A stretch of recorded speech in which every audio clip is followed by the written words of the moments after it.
ఈ రోజే డౌన్లోడ్ చేయండి. మీ ఫేవరెట్ షోస్ చూడండి. ఏం కాదులే.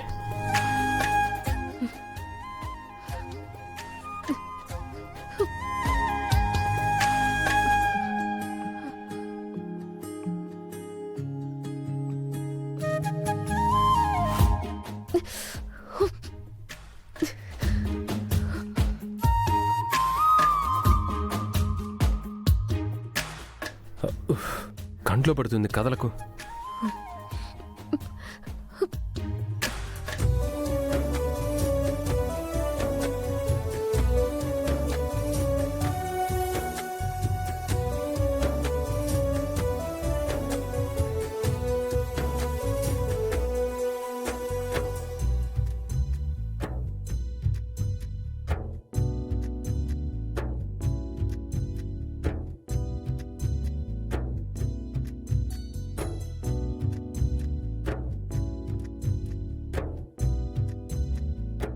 చిన్న గాయమే అండి, 2 డేస్లో తగ్గిపోతుంది.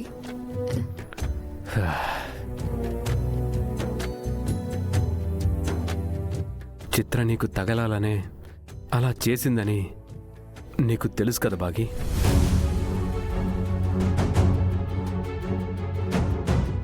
నాకు కూడా తెలుసు.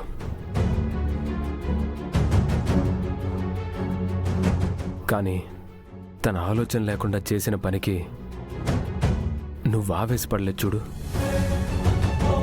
అక్కడ నువ్వు నాకు నచ్చావు బాగి.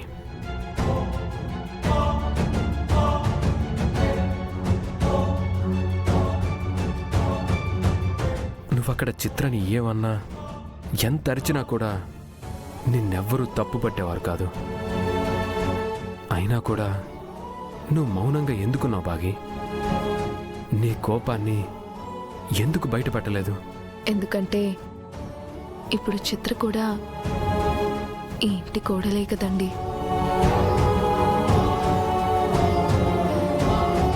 నలుగురిలో అయినా, 4 గోడల మధ్యలో అయినా తన పరువు పోయిందంటే ఈ ఇంటి పరువు పోయినట్టే కదండి.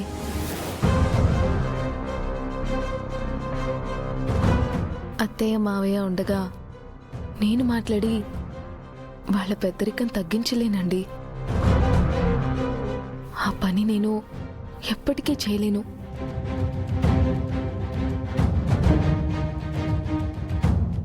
ఈ కుటుంబం ఎప్పటికీ కలిసి ఉండాలనేది మీ కళ, ఆరో అక్క కళ కూడా కదండి.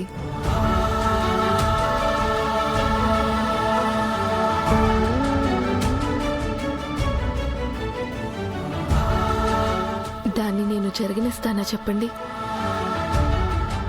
మీరు వినోద్ ఎప్పట్లానే కలిసి ఉంటారండి. మీ మధ్య ఏ మనస్పర్ధలు రావు, రానివ్వను.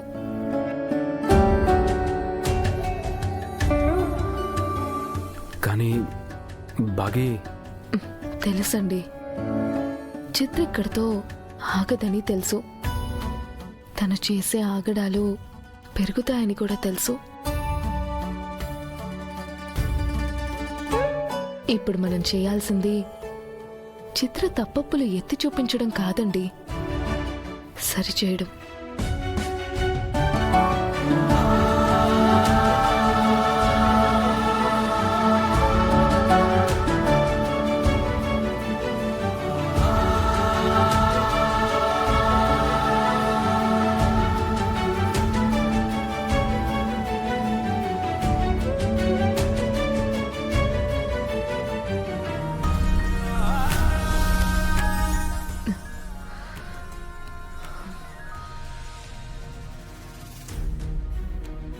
మీరే అన్నారు కదండి భరిద్దామని. ఓపికతో చిత్రని మార్చుకుందాం అండి.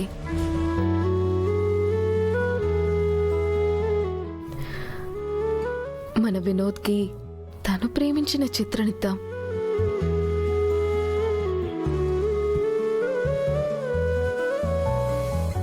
నువ్వెంత చేసినా అది మారదు భాగి.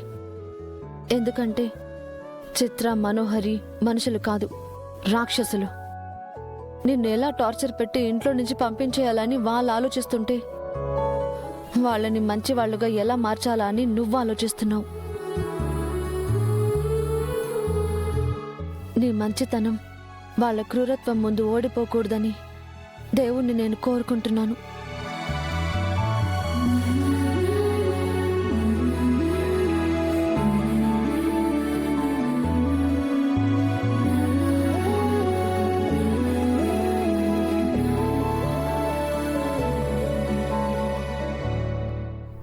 సరే, నువ్వు రెస్ట్ తీసుకో.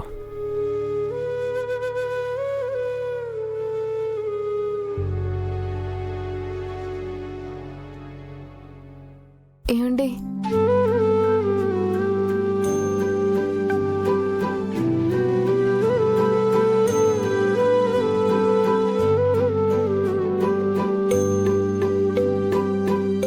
మీరేం టెన్షన్ పడకండి. ఇంట్లో అందరినీ నేను చూసుకుంటాను కదా, మీరు ప్రశాంతంగా ఉండండి.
మొదటిసారిగా జాలితోనో బాధతోనో కాకుండా ప్రేమతో భాగ్యకి దగ్గరయ్యారు.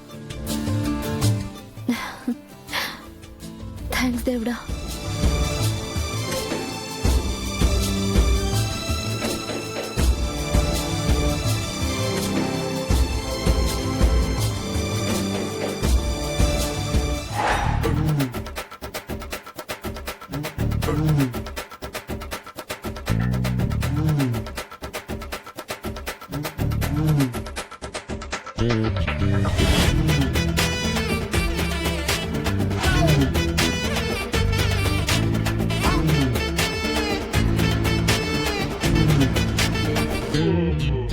ఏంటక్క ఇదేదో పెద్ద సైంటిస్ట్ లాగా బిల్డప్ ఇస్తుంది.